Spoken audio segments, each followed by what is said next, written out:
Spiritual astrology morning. It's the time when you could just relax. That's right. You could stop whatever it is that you're doing. Yes. And you could just relax and have a nice cup of coffee. Just put down all your tools of the trade. That's it. Whatever you're doing, just relax, sit back. The boss will understand, whoever the boss is. Maybe you're the boss. in which case you could do whatever you like this morning.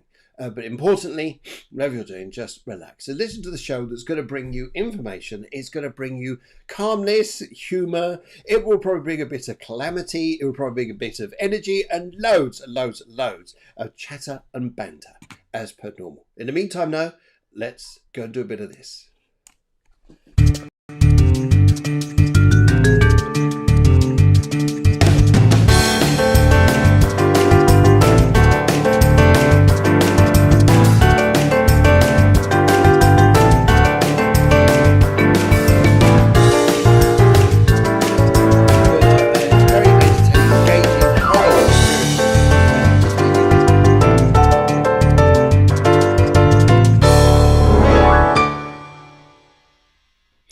Well, we definitely seem to have some bossy people around this morning.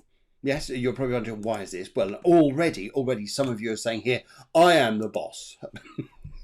This sounds good. Okay, I've started off something here this morning. Okay, who else is the boss out there? Who else is in control of everything? And just put down the tools of the day and just relax and unwind with a nice cup of coffee and join in the Spiritual Astrology Show. If you've never been here before, where have you been? If you've never been here before, let me introduce myself. My name is Phil Griggs. I'm the host of the Cafe Clairvoyance Spiritual Astrology Show, and this is what we do. We do on Wednesday mornings at 11 o'clock EU, 10 a.m. UK. If it's a different time where you are, then whatever time it is, great. Then that's that. Good. So, and what we do, we talk about spirituality, we talk about astrology, we do live mini readings, we make it interactive, we make it so you can chat, we make it so you can ask questions, and we're here for you this morning. And this morning, I'm going to be joined by the fabulous Guiomar Ramirez Montesinos. She's just coming in just a second. She's just finishing off her porridge. And then she's coming straight in. I can see in the background there going, what? We got Eleni Sava saying hello and with loads of hands. Yo, how you doing? Are you the boss? Eleni, are you the boss? Okay, come on now. Who's the boss? We got Susanna saying,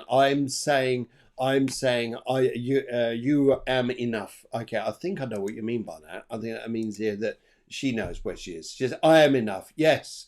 We got the Cafe Clairvoyance producer. Yes, she says, hello, everyone. Okay. So why are we talking about the boss? Well, what's going on out there astrologically for all of us to come up with this energy here, say, and why we got to talk like this? Anyway, Helen says, hell yeah. Oh, fantastic. That's the way to be. High-spirited. That's it. Oh, and we got the producer saying, I am a boss. I'm not arguing. A gentleman's decision is to just nod gracefully, and just acknowledge whatever goes on.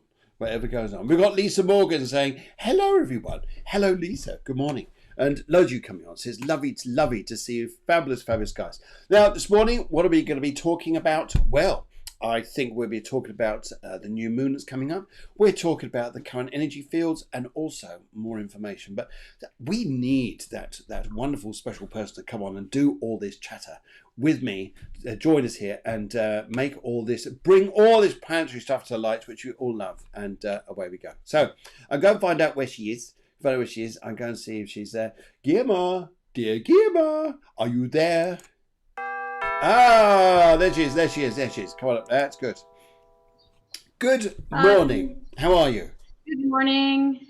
Good. I love this gloomy weather. It's so cozy. It is nice, isn't it? When you're indoors, especially, I'll tell you where I like it, is when you're nice and cozy in an extension room and you've got a clear roof or something like that and it can howl down with rain, but it's nice and warm.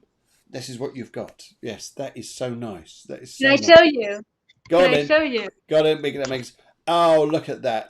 Isn't that nice? Yes, that's beautiful. So it's just a terrace. Yeah. So I have all the views. Yeah. Right. It looks like a lighthouse. All the way around. I bet you're a lighthouse keeper. You just stand up there with your torch, wandering, It sending all could the be, it shipping could be. haywire. Maybe I was a lighthouse keeper in another life. Yeah, it would make Maybe. a lot of sense. Maybe. I think that's an important bit there. Oh dear, oh dear.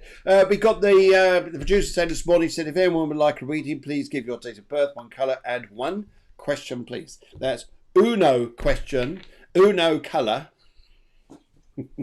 That's where it goes. So, okay. So, how have you been this week? How have you been? Good. We're just shifting a lot of collective trauma these days, so I hope you're having fun doing that. I've been We have having fun great talk fun about doing. I've been having great fun. And guys, we need to have a little chat about this morning. Have you guys been shifting collective trauma? What a great way of starting off a show by getting rid of all the crap. Yeah? Is that a good idea? Getting rid of all the crap. Get your shovels ready. Shovels ready. Get those diggers that go into the ground of your air of your consciousness. Then it says, get rid of that trauma. Yes, so the issue here is that every single one of us has a lot of trauma stored in their body. Not only your personal trauma when you were a child, but especially your ancestors' trauma and the collective trauma of the country you were born in. Okay. And sometimes even the countries you have traveled to also engage with your own trauma register in your body. Okay. So it's so a way to see it very simply, it's, for example, in Germany, there's a lot of collective trauma regarding the Holocaust. Yes. Okay, so the collective trauma of people living it from the victim's point of view, from the perpetrator's point of view, but also from the justice keeper or the savior's point of view. So, like, I really want to make an emphasis on how the justice keeper or the savior is part of the traumatic memory and engages with that memory and perpetuates that memory.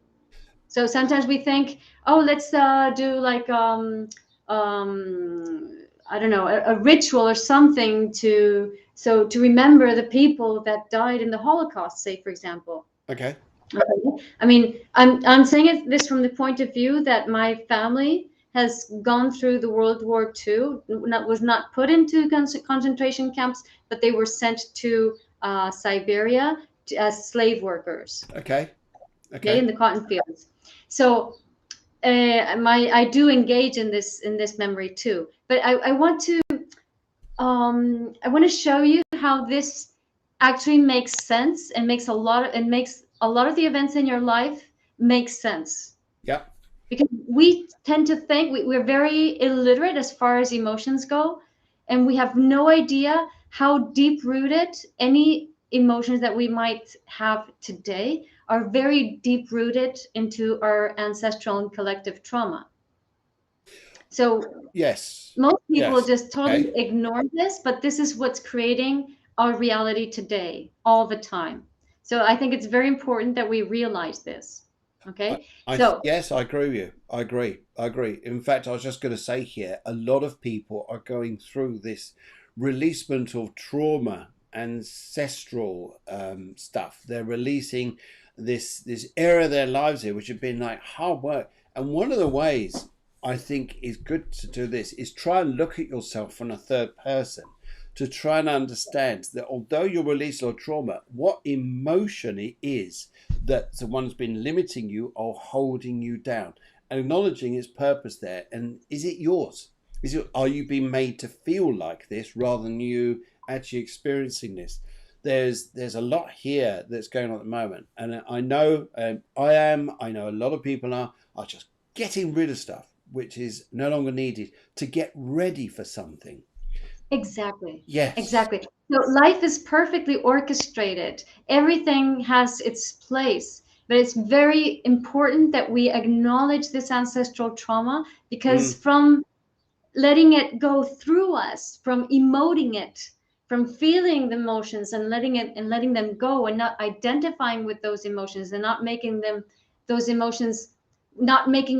emotions our new reality, we can actually get all the power that is there to be able to create our new reality the way we want it to create it. Okay. So as Phil was saying, it's so important to feel and release these traumatic memories. And so it's key to understand how they are creating our reality today. Okay. So I want to start with very vague and global examples. Yeah. Like the Holocaust, as I was saying. So there's this, normally we think that the savior or the justice keeper, like the time at this very moment, as you're talking, it's 11:11. 11:11. Yeah. Of course, it's like obvious, but the important thing is it's always going to be 11:11 as we speak in the show, because we started 11. That is obvious. But what is being said at 11:11? That's what we have to pay attention to. No? Yes. So how the trauma from the past is actually conditioning our reality today. Okay, so we have the Holocaust, we have the role of the victims and the perpetrators, and then we have the saviors or healers. So we kind of, up until now, the way we've dealt with trauma is by positioning ourselves first in victim perpetrator. So, oh, I'm a victim of the situation. Oh, now we're going to put the perpetrator to jail and we're going to kill him, and now he's the victim. And then there's the justice keeper or the savior who says, okay, this is the good thing to do, this is the fair thing to do, or this is how we can heal this. But that's not resolving the trauma, that's perpetuating the trauma, because by definition, the justice keeper or the savior, what they do is they need the problem. So they feed into the problem. Yes. Now, you could say that about ourselves at this present time. A lot of people would say here, if you really ask them, do you want a problem? And sometimes people say here, yes. Yes, I do. Yeah. They do want a problem. Yeah. They do want it. And it's because you're so used to it. And then to let it go. Because it gives you a sense of identity. Yes, absolutely. Oh, we could go on for hours about this. Yes. And it's interesting because you divert. It's like a river. And the problem is a rock. And you learn on the river to divert around the rock rather than allowing yourself just to, okay, the rock's there. Maybe at some point the rock's going to shift, in which case the river can flow freely and you can flow freely. So it's interesting about releasing these traumas. And it's interesting about some of the questions I had this morning prior to the show starting, people wanting readings and what it was about. So it's interesting. It's a fascinating time. April, I think, is going to be quite an enlightening month. But I think by the end of it, there is going to be a bang of some kind and a big releasement. And we'll talk about that as we go to it. Right at the end of the month, we've got that full moon. And that one there is quite a, I would call it the revolutionary. But I would also call it here to be prepared to let something go you no longer need. Interesting. Now that could be by force. That could be by force, by out of your power, whatever it is. Whatever it is, you're going to let it go. Yes. So the important thing here is really to acknowledge that if we acknowledge these feelings, we can release whatever it is beforehand, before it goes solid, before we create something material that will force us to release. Yes. So it's always in our interest to feel these emotions. And very specifically, the kind of emotions that have been surging this past week and these days have to do with this interplay between the victim, the perpetrator, and the justice keeper or the savior. And realizing how we've been going into these patterns, and more specifically, these last few days, a bit more on the lines of slavery, okay? Mm-hmm. Yeah. How we have been slaves of a certain situations, no? So, for example, we have Pluto, Chiron, aspecting each other. I'll bring on the chart. Here it is. Here it is, the chart. I'll just shrink it down a little bit so you can see us. Yeah. That's always a good sign. And you come up here. That's it. Let's go and just bring that down there, down there, down there. Make it a bit bigger. Make it a bit bigger so we can bigger. I don't mind moving. Oh, no, not that big. No, take it away. Sorry. Wednesday morning antics. So you don't have. Oh yes, you do have Chiron there. So there's Pluto, Chiron doing a semi-sextile, and Pluto is trauma. Well, it's got to do with the more. It creates trauma, but it has to do Yes. with the perpetrator, with Yes. the victim perpetrator dynamic. So, and that's pointing to Chiron, which is the wounded healer. Yeah. So there you have the three figures together: the victim, the perpetrator, and the healer or justice keeper. So Isn't Chiron this and this is so? You got the victim, the perpetrator. Now, this guys, who is the victim with you? Is it you? Are you the perpetrator to the stuff that's going there? Is there a relationship going on between a problem you're going through where you're holding yourself to perpetrator and victim? This is good, or is it someone yes, else? yes, and if you go deeper into this, you realize that, for example, you can have very codependent, toxic relationships, and what they're doing, they're holding into place this a cellular memory that has to do with the victim and the perpetrator. Yeah. If you go further down into the family tree, you will probably find some very gruesome story. Yeah. I don't know, maybe some serious abuse, killing, or I don't know, different types of stories like this, right? So those stories were normally just buried under the carpet because we can't deal with it. We just have to ignore it, right? Yes. So that's Yeah. what makes it go from one generation to the next.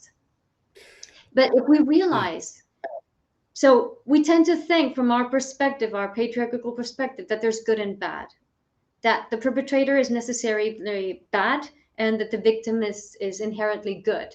And this is not true. Okay. The truth is two souls came together to experience something that they were meant to experience. Amazing, brilliant. I love this, and it's interesting that I agree with you that the victim doesn't mean to say they're a good or bad person. The perpetrator isn't good or bad. It's interesting. We had a show on quite some time back with Rennie Bryan. She was talking about twin flames, and twin flames do not necessarily mean we all think of this being, oh, I've met my twin flame. This is so much love. No, it's not always about love. It's about learning stuff, and it could be quite a journey. Yes. Oh, guys, this is so interesting this morning. And I think as well that it's interesting what goes down the family line, what you inherently take on and going down the family line. When you start to recognize it, hey, hang on a minute, that's not what I want. And you've been a victim of this, or you felt that this has been wedged into you, and you start to release it, that's going to make you feel just as uncomfortable initially, probably, as when you've recognized you've got it in you. So the two are going to balance with you. God, I'm letting it go, but that feels odd.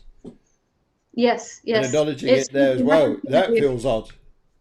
I'll give you an example that I saw in a consultation a few days ago. Yeah. So this was, I've seen many, so I kind of like confusing the people. Like, I hope I get this one right. Anyway, this was like a few generations ago. It's like the great grandmother of this person was raped or abused by a very prominent figure. It could have been a priest or a doctor. Yeah. Okay. And the husband of this person, so this child was born and then died. And the husband of this person vowed revenge and probably finally killed this priest or this doctor, right? So this creates a very big imbalance in the family, Yes. in the family line. And this will be relived over and over again, not like that event, but in different situations that might seem totally disconnected, but they're not, right? Okay. So if you think about it, what happened there? So the let's say it's a priest. So the priests and this woman come together because of a soul contract. So what makes these people do this thing, which is supposed to be a sin? Or bad or not very well seen from a point of view of the society. Well, hurt, a trauma. The only reason any person does something bad, it's because that person is traumatized. Yeah. So trauma is trauma. Yes. So these two people get together to try and resolve their own personal prior traumas Okay. unconsciously. This is not, we think we choose what we want, but we really don't. We're driven, we're drawn to people who can help us relive and feel those traumatic memories for them to be resolved. Whoever resolves the trauma gets a chance to jump to the next level of awareness. It's like Yep. a video game. Yes, right? yes, yes. So these people get together, but then the justice keeper or the savior intervenes Okay, and wants to make the right wrong, but from the perspective of the ego okay, and of the perception of right and wrong, not understanding that the balance was almost about to be made because of this crime. okay, So the crime in itself was actually balancing what the prior trauma. But by the intervention of the savior or the justice keeper, a new imbalance is created that perpetuates the traumatic memory. yeah, yeah. It's And so interesting. This is wow. To work through this is it's exciting to deal with it on every level, going from the person who's experienced this and want to release the trauma to the therapist yourself wanting to work with this to help the person get over this. It's exciting stuff. It's big. yeah, It's woo. yeah, this Yeah, is interwoven with your own personal traumas in this life. So your ancestors' traumas, your personal trauma, and the societal trauma. So we have here in Spain, we have the Civil War and we have the Inquisition, for example. yeah, Okay, there's the Holocaust in Germany, there's the Black Lives Matters and the black slavery in America, for example. yes, And each yeah, country has their own series of traumatic societal events which hurt people in different aspects, as victims, as perpetrators, as justice keepers, as saviors, no? And there we go, just perpetuating this in our day-to-day interactions. So every time you have a fight with your spouse, you're reliving your ancestral trauma, but you're also reliving your societal trauma. And by it's, trying to yes. write what's wrong from the perspective of the ego, you're actually perpetuating the problem. You're perpetuating the traumatic memory instead of just feeling it and releasing it. That's what people have a problem doing though, is feeling it and releasing it, because when they release it, it's like, okay, how do you release it? How do you let go of it? Because they are holding on to it and they're feeling it. They're going through the motions of the different. If you imagine a pizza slice, and each part of the pizza has a different slice of emotion as you're going through a problem. Sometimes this in itself, it takes a little time to do this. I think timeline therapy is a big thing to go and help. There's family constellation, which is also a big thing Family to help. constellations, Family yeah, constellation, that's and I think a lot of other things there. But one of the greatest and biggest things I think to go and do is to acknowledge it and talk about it with the right yeah, people who can help you to let it go. yes. I like to give an example of how this works, and it's very important not to take it personal. Yeah, Okay, so I know someone whose mother was born out of wedlock because her mother was abused. yeah, So it's the grandmother of the person I know. The grandmother was abused by the owner of the house where she worked yes. at. Okay. She was a maid, and she was raped by the owner and had a baby, which is my friend's mother, out of wedlock, obviously. Yes. So then the father or the stepfather, no, the wife, the husband of her mother, hated her because of Yep. that. Yep. So she was rejected. She was hated by the entire family, father's family, and she was seriously abused physically, Mm, like as in being hit, as in being um, treated as a slave, etc., etc. Really very poorly, very tough early yes. years. Yes. Okay, so she grows up to be like very, very correct, very pious. She marries to a nice man who also has terrible history, obviously, um, and she has two children. Okay. So when she has the children, children tend to revive the traumas, they trigger your traumas, your traumatic memories. She starts hitting them Okay. so severely that a family member says, "This is the person I know who's being hit." So severely, as children, as babies, I'm talking about 1 and 2 years old, okay, and up to the age of 6, that Yep. a family member threatens to take the babies away. Yeah. Okay. And this is all because that traumatic memory that she was unable to process, obviously, because of the times that were there, she was not able to She couldn't process, she couldn't deal with it. She just put it under the carpet and that's it. But you never put hurt under the carpet. Trauma persists always until you feel it. Until you feel, because when when you're living the trauma, you dissociate, you build a story in your mind that justifies it, but in no way do you really just let yourself feel the vulnerability or feel the pain or feel the hurt or feel the sadness, right? So my friend finds out just a few years ago that the mother was actually not the daughter of her father. Oh, wow. And she finds out just a few years ago the beating the mother went through. Okay. Okay. And Okay. just a few days ago, she remembers how her mother hit her and how she was terrified of her mother. And it just dawned. She had no memory before the age of 14. So this tends to happen when there's no memories before a certain age. It's because there's a lot of emotional entanglement. So it's very common that there's very serious memories. Yeah. Okay.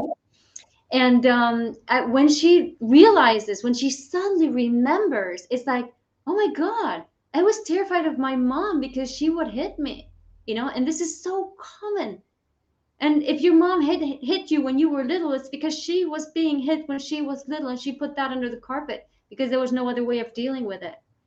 So her son, who's now 13, since he was 3 years old, he would suddenly just start crying and saying, Mom, no, Mom, Mom. And I'm like, when I hear him yell, he's like saying, Mom, don't kill me. I don't understand what's going on because nothing's happening here.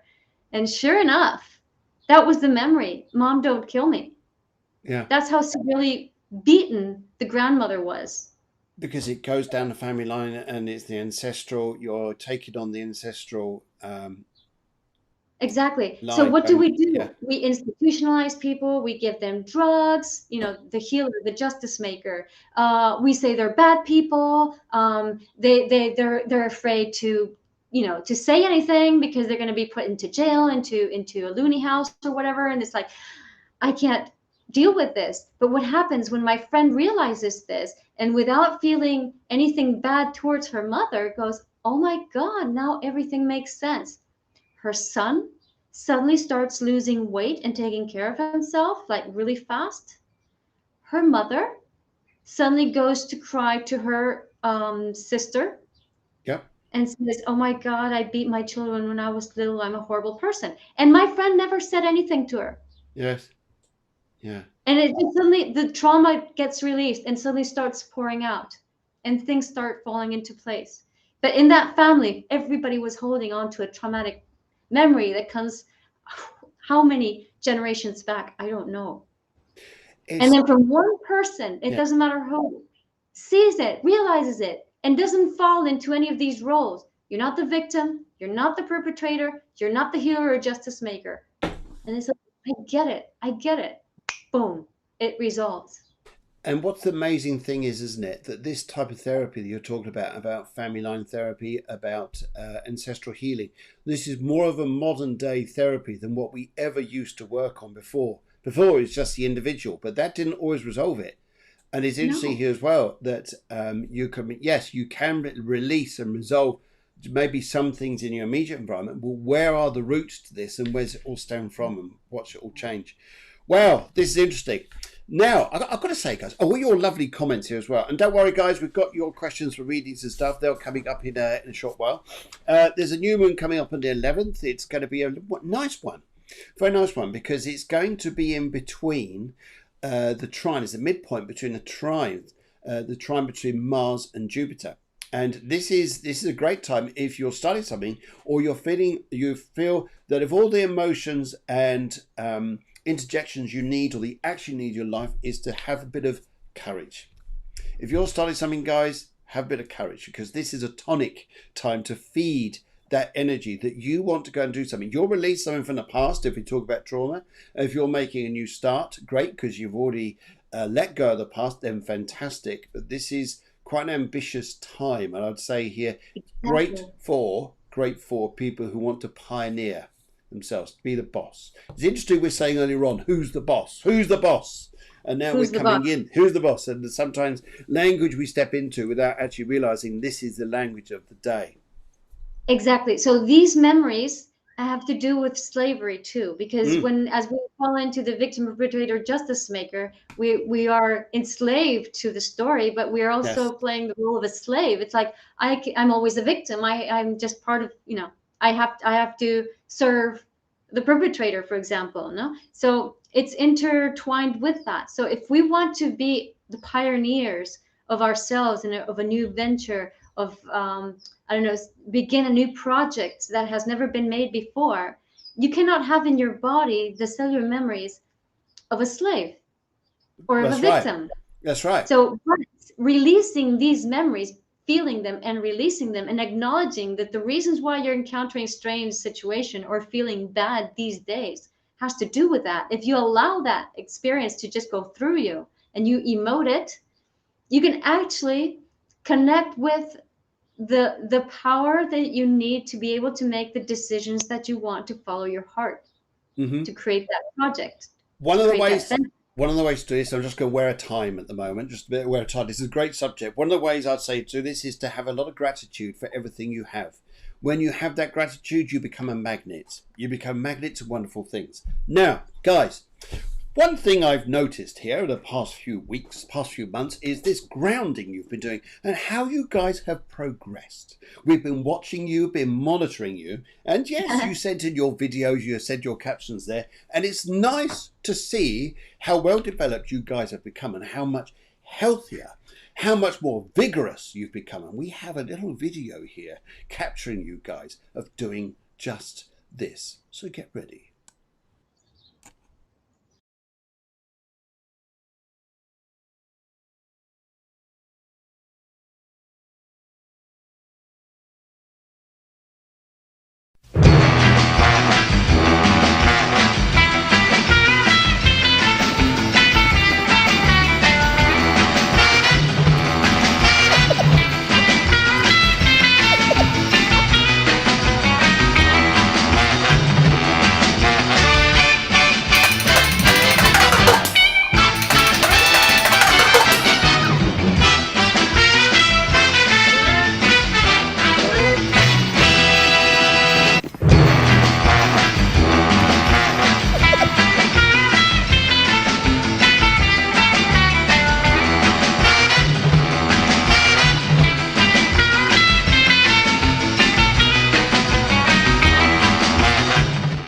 Well done, guys. You were awesome. That was awesome watching you there. Your fitness, wow, the way you jump up and down so quickly is just fantastic. In the meantime, I think we're going to come on and do some readings, and let's get ready for this.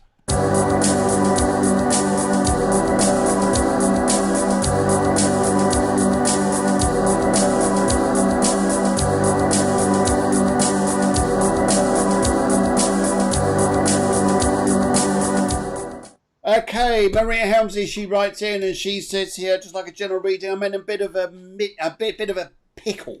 She says a pickle. This is pickles a bit the old Branston.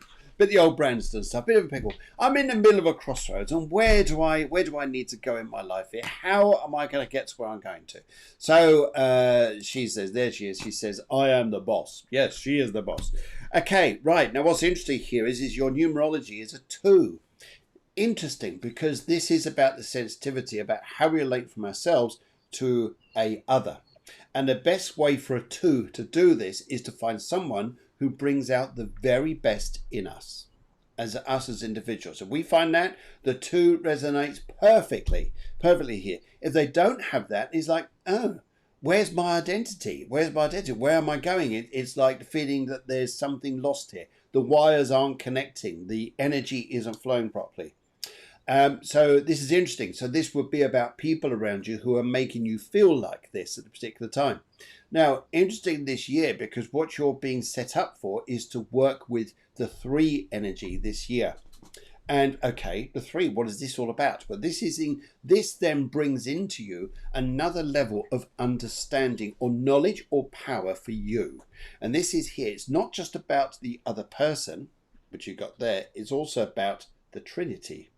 up here, the consciousness up here. What is it up here that you're needing to discover or find within yourself to make the partnerships, relationships, or yourself work better? That would be one of the dynamics here. One of the ways I would say at looking at this is spiritually with your summer numbers. We call them summer numbers, which is the your day and your month. They come up to a 7. That's interesting here because these are numbers here which resonate more to do with the spiritual. So one of your ways going forwards here, I'd say here, is to seek the spiritual self. That would also be the top part of your triangle here, the trinity of the 3. And so there's what's going to help us here. And what's really, really interesting is the way we used to relate back in the before the year 2000 was quite interesting because everything was 19 and 19, 1 and 9, 10, 1. 1 is the communication number.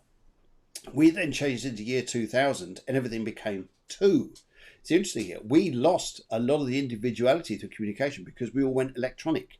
Everything went into email. Now more people send here images and things like that rather than actually talking to one another. So numerology really resonates with not just ourselves personally, but also eras that we go through. And yes, so if you want to know more about numerology, come and join my course on cartomancy and numerology. Starts next Monday. Yes. Okay, go on then. Fire away. What we got here then? Well, Maria's sun conjunct Mercury and moon is nearby, all in Gemini. But the south node is also in Gemini, north node in Sagittarius. Yes. And what comes to me with this chart, it's, how should I say? So most of the time, because people who are born in 1975 take longer to evolve than people who are born in 1980s, for example. Okay. People who are born from 69 to 72 have big blockages. People who are born in the 60s have a lot of suffering. So there's like these trends that go like every so many years, no? Yeah. So the kind of blockage here, it's to me, it's that Saturn in Cancer. Yep. So Saturn, one of the ways of reading Saturn is where do you spend most time in, right? Yep. And Cancer, one of the ways of reading Cancer is the past. Yes, absolutely. Yes, great historians So and Cancerians. Time in the past, looking at the situations. Also, Gemini can be very quantum, which in this year is a year to really go quantum with Gemini. Otherwise, you'd go crazy. You'd get into fights. Or you can be totally like a very patriarchal mindset, you know. And there's a thing here with Saturn Mars is that I have to do what I'm told. And so there's this issue about not really allowing yourself to follow your intuition, North Node Sagittarius, Neptune and Sagittarius, and your imaginative mind, Lilith and Pisces. And instead, for most of your life, following the patriarchal mindset. There's also Lilith Saturn, that Saturn Cancer. So it's like waiting for things to happen. It's like depending on others for things and not following your own intuition. And seriously, this year, if you don't follow your own intuition with all that Gemini energy, your mind's gonna go like silly putty. So it's really in your best interest. Following that, yes, absolutely, yes. To just break with whatever it is that you have, that is, whatever it might be holding you down, just don't doubt about it. Break it totally, because you need a lot of air, a lot of space to allow that new information to come in, and a big shift in mindset if you haven't done some of that shift already. Yeah. Yes. Okay, right. This is so interesting. So interesting. Your cards here coming up here and saying, yeah, this is interesting because this is also about, this is about the fundamental connections of relationships, which is what your cards are bringing out. The fundamental connections here about this is this energy, this trinity at the top here going, where are we? What's going on? We've got to connect with this bit up here to find a greater understanding. Interesting here because you're going to look at money this year, look at money here this year and think, okay, how's it going to be? How am I going to do it? we're looking at it the negative way, or not, no, I should say negative way. We're looking at this in a different direction to the direction we should be looking in. We should be taking back our own power, but your focus is on a man. Your focus on a man, so it's detached away from what you should be looking at, if I could put it like that. Your focus should be on your work. Focus on your work. Money comes in. Life comes in. Phil, Yep. I have a feeling that there's some issue doing with grieving. Could that be? Breathing. Yes. Like Yes. grieving Yeah. for somebody who's died, and placing, like, I needed that person who was never really there for me, and then he dies, and then he's not there. So then I place my energy, for example, into partners, expecting the partner to give me what that person who died didn't give me. And it's a visible energy, that is, isn't it? It's an invisible energy. It's not seen, not identified as that. That's so interesting, that, yes, because we keep trying to find that special energy, thinking someone's going to bring it to us. And initially you think it's there because you're in that sort of honeymoon phase, I should say, the lust phase. But then after that, it works out as, no, it's not quite what you thought. But I think, Maria, what's very interesting here is that 3 energy there is working in the middle ground to work at this consciousness here. Focus on yourself first. Put everything else second. And I think you'll then rock. Yes, and don't expect to get it's what you're waiting for, that solidity, that recognition, or that presence, or it's not going to come from outside. You have to give it to yourself. It comes from within. Hence the 7 energy is there. It's a lovely one. Katrina Maria, you sent in the message there. You said 16th month green general reading, please. We haven't got your year. We need your year, my dear. Okay, let's go on to Lisa Morgan. She says here, love reading, relationship advice. And this is really interesting. Really interesting here. You work here through your numerology as a 9, which is about, some respects, about sacrifice. In some respects here, it's about learning to give, learning to, hopefully by what you give, you're then expecting back. That's not necessarily the case in relationships, because not everybody does that. You want it to be like that, but it doesn't work like that. You've also got, prior to this, you've got the 3, 6, 9, which makes up the 9. So the 3 here is very much about resonating on, again, a bit that trinity there, working out relationships. But it's the 6 bit. It's this, I need love. I want to give love. I want to feel love. I need it all around me. But there's a vulnerability here that says here, well, when someone does give you all this love, what do you do? Yeah, you walk away. Because it's the desire is different from the reality. And that's an interesting thing, because then we come down to this year. Oh my goodness, the answer is this year. You're in a 1 year. When you're in a 1, it's a year to sort out your chaos. Sort out the chaos in yourself, and everything will resonate beautifully, perfectly. How's that? Hopefully that helps there. So it's about working through the self. That's where we find the answer. Okay. Me. Yeah, me. Hello, me. I just brought up the chart, so I have like 2 seconds. Sorry, I'll keep talking for another 10 seconds or so. Yes, how's that? But I'm going to shuffle your cards here. Let's go work on this. And also here, I'd say here 2, 9, 11. You've got 2, 9, 11. Yes, that's interesting as well. Because you bring up a 5 energy, which is about chaos as well. But chaos is great fun, because I know a lot of 5s, and I've got 5s in my chart, and chaos is fun. If you like it disorganized sometimes, because then anything can happen, and sometimes resonating on the positive of yourself, which is brilliant. And then the 1 energy is like, yes, that's where you can resolve the old issues behind you. But enjoy the fun of the 5 energy, which is also part of this year as well. Okay, go on in. I like that bit. There's a lot of things that have to do with control, with the need to control. Yep. There's, to begin with, Saturn in Scorpio.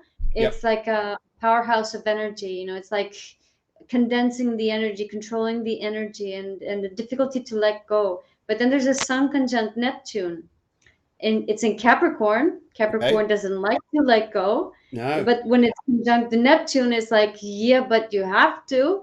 And there's a lot of like, and there's a south node in Scorpio, which is very intense and conjunct to Saturn.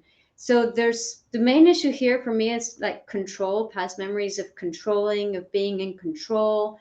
And this is a lot about this lifetime is a lot about learning to let go of your control and doing things more on your own. North Node in Taurus, more connected to you, to your body, connecting with anything that's organic, like understanding the natural rhythm of things. All that is Taurus. And that moon in Pisces is Yep. also very sensitive, but it can also feel like losing control. So, and feeling trapped with Lilith in Aries. Yep. Okay. So it's interesting. It's very much about what I was saying at the beginning of this dynamic of the victim, the perpetrator, and the justice keeper. So being in control of what you're feeling. And this is another thing I wanted to add with regards to what I said before. So people with a lot of water signs, Cancer, but especially Scorpio, and then a little bit less Pisces, Yep. are here to stir up all these traumatic memories. And especially like Scorpio has to relive the traumatic memories through the body, emote the memories. Cancer tends to perpetuate through the drama.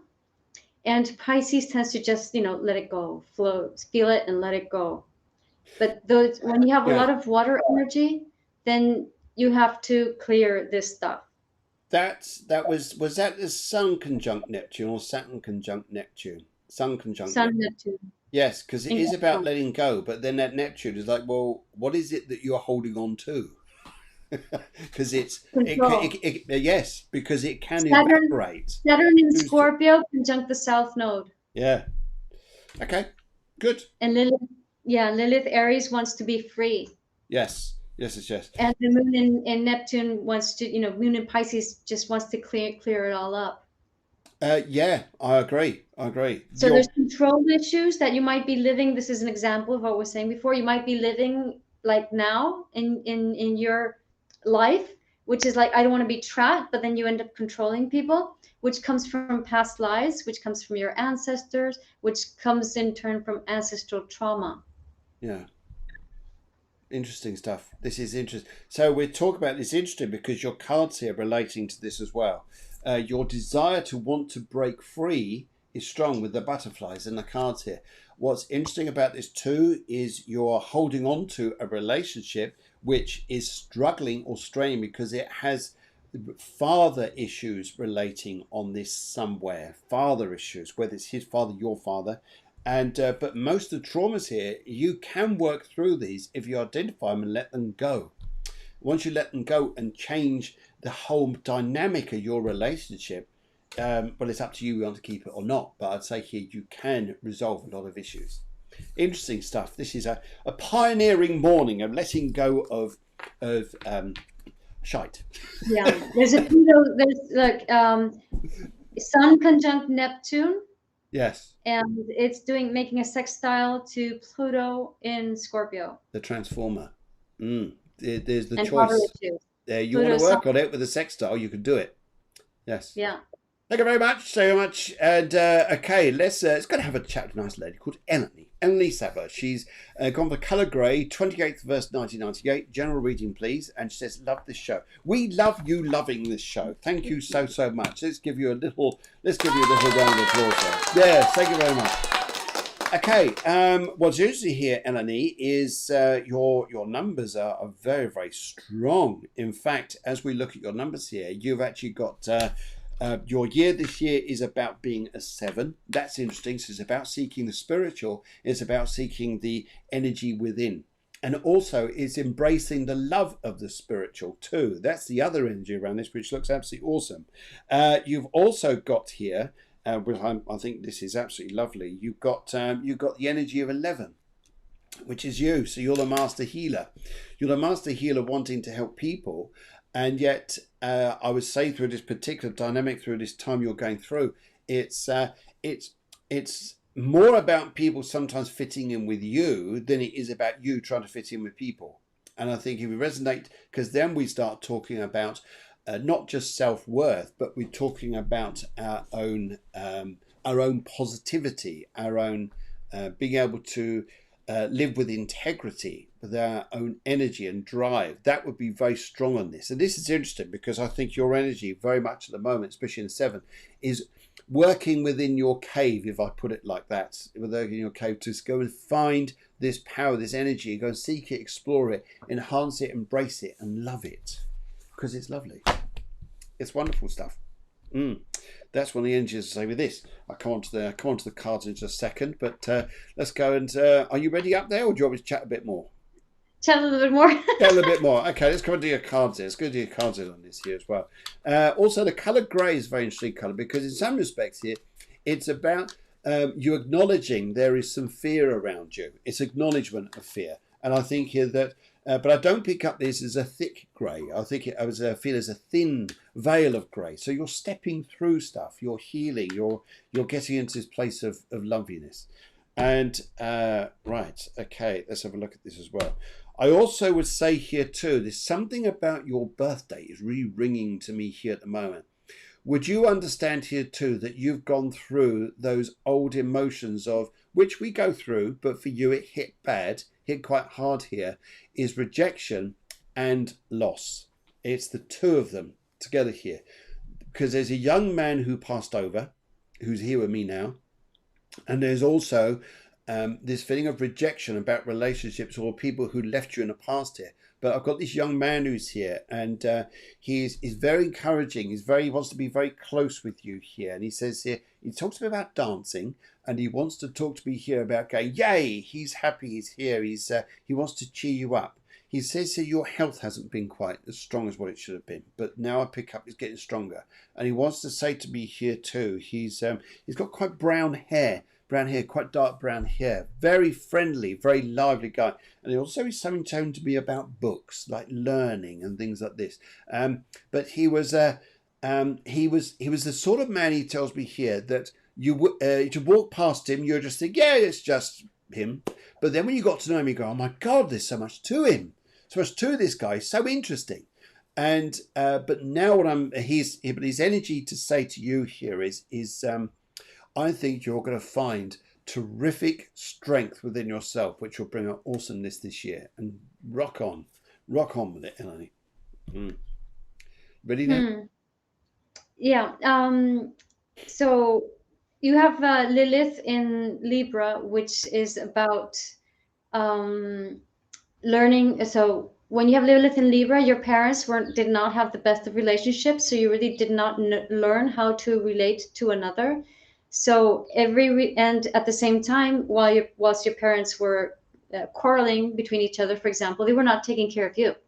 So what happens with the Lilith in Libra is that you find in your relationships, you'll find yourself engaging with people who represent that hurt part of you when you were a child. So you can find, for example, if you like guys who are very very childish or very needy, but that's your neediness that you're seeing there. Okay. Yes. But together with Lilith Moon and Lilith Pluto, which makes you very sensitive to traumatic memories in people, makes you get scared of opening up in relationships. And I kind of get the feeling with there's a Chiron with Venus and there's a North Node in Virgo, that you might take it on your body. Also Saturn Aries, you might take it on your body when you find things are too hurtful for your sensitivity. Instead of understanding that your sensitivity is there for you to feel and release and let go, to be able to create new ways of relating to people. Mm-hmm. So instead of being a victim of your sensitivity, use your sensitivity to clear the past. And don't take it on your body. That's right. Don't hurt yourself. Yes, I think it's a very powerful, great advice. I think great advice. Well, what I reflect from here, Ellie, hopefully you find this great advice too. Just to let you know here, guys, join us this Friday to cover Clairvoyance Spiritual Show, which is on every Friday. And this Friday, I'm joined by a wonderful spiritual medium, Helen Grady. Live mini readings available, so come and join in. Okay, right. Let's come back to you. And your cards here are interesting because you're making some decisions about things at the moment. Yes, I'd say this is a lot about clearing the path, but I'd also say you're also looking at work. You're looking at oh yes, yeah. It looks like you're wishing to change your job and to do yourself better. And your cards are saying here, opportunities are coming up, and I think here that rather than just jump in the gun immediately, just have a look around. But I think here this new moon coming up, which is going to be the midpoint between the trine of Mars and Jupiter, is going to give us a little bit of like, a bit of a lift, bit of umph. So keep looking, keep doing whatever it is you want to go and do to find the strength within yourself, because it's going to rock. It's going to rock. You'll be fine. Great stuff. Great stuff. Great stuff. Right. Okay. Let's go and find here. Let's go find Susie Cox. She says here about work for me. We'll do yes. She says a quick reading. Yes, it's a quick reading. Right. 11th, 1964. All the best people are born in 1964. No, 16/11, 64. So what did I say? 11/11. Oh, sorry. 16/11. You're obsessed. 16/11, 1964, and this is Susie. She wants to say here, what do you guys, kind of a quick reading, colour blue about work for me. This is interesting. I'm just going to pick up the energy as well. You've got a lovely lady here who's just popping in as I'm working out your numbers here for the spirit world.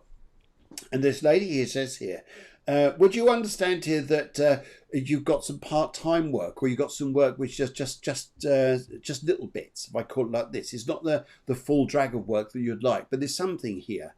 Would you understand here, and it's about something that may have come back from the past. So maybe you did a job from the past that you're getting back into now, and maybe that works out there. Come in there. We've got, just have a look here. You're a 2/9/11. 2 is amazing 11s around this morning. Would you understand here, Susie, as well, working with this energy that you're going through now is as far as you're in a year, I would say here, you've got this lovely energy. In fact, you've got this as well. It's interesting. You've got this energy of 11, which is the healer, but it's also sensitivity if you march it down to the 2. But if you look at it as the healer, plus the fact you're in a 5-year, and it's what was organized in your past becomes very disorganized. So in other words here, all that was fine just seems to upheave, turn around, and it's almost like which I get this, it's almost like a tidy room, everything's neat and tidy, and you release a puppy into the room, which I've got. And then you go back into the room thinking, oh dear God. It's like everything that was organised becomes chaotic. So he always gives that similarity that everything was chaotic, but then through the chaos comes new order. This doesn't sound like order like there's a new power coming in. No, it's just like a new directions coming in. So watch things over the next, I would say here, now it's interesting, I keep hearing 2 of things. Now I would say here, rather than 2 months, I would say 2 weeks. Go for it. Susie has Lilith in Capricorn. So this Lilith is about believing that the road to success is the road that everybody's treaded, like the patriarchal values. But the more you strive to do that, the more you'll find yourself with your ancestral memories of fracaso, which is in English the lack of success, when you don't succeed, when you failure. Yep. Failure. So it's ancestral memories of failing to succeed. No, because and also at the same time, the thing is, you have Lilith Mars, which needs to feel free. That's memories of being trapped and enclosed. So with this combination, you can easily feel trapped in every job you have because you think you're going to get somewhere, and in the end you don't. But this Lilith wants you to just understand, whenever you have something like Lilith, Neptune, even Pluto in Capricorn or the 10th house, it's all about taking how you show up into the world, where it be a profession or any other way, has to have a spiritual element to it, which means it's not ego-based. It's based on something that's drawing you towards there. So it's about listening to that. And then there's your Sun Neptune in Scorpio. And Sun Neptune Scorpio has the ability to really fuse to other people and to see the magic in life and to be even a bit shamanic. But then the North Node in Gemini says that you have to learn to really listen to people, to put yourself in other people's shoes and not just have very quick answers. So I think maybe needing for things to be speedy and quick, like with that moon in Aries, is what's not helping you. Yeah. So it's important that you take time to rest, to be with you, to connect with your body. You have Pluto conjunct Uranus in Virgo, to really go deeper into yourself and to connect with your dream profession or your vocation, but from within, not because this is what's supposed to be successful according Yeah. to society. Great. Brilliant. You've pulled out here your luck card, the Nine of Hearts. Nine of Hearts is a lovely card here. So some good news is coming very soon. You're also letting go of an old past here with the Eight of Clubs reversed. And what's interesting too is you've got the Seven of Diamonds. You're going to be working, and you'll be working quite well. You'll be working more than what you bargained for. Yes. Okay, right. Just so you know here, Christiana. Right, sorry, we're just about out of time, but what I would like to tell you here regarding your love life, whatever the answers, your answers here, I say within you. But to know more, join us on Friday. Same with Katrina. Sorry, we have not had a chance to go back to your reading to go and do it, but come and join us on Friday. Come and join us on Friday evening.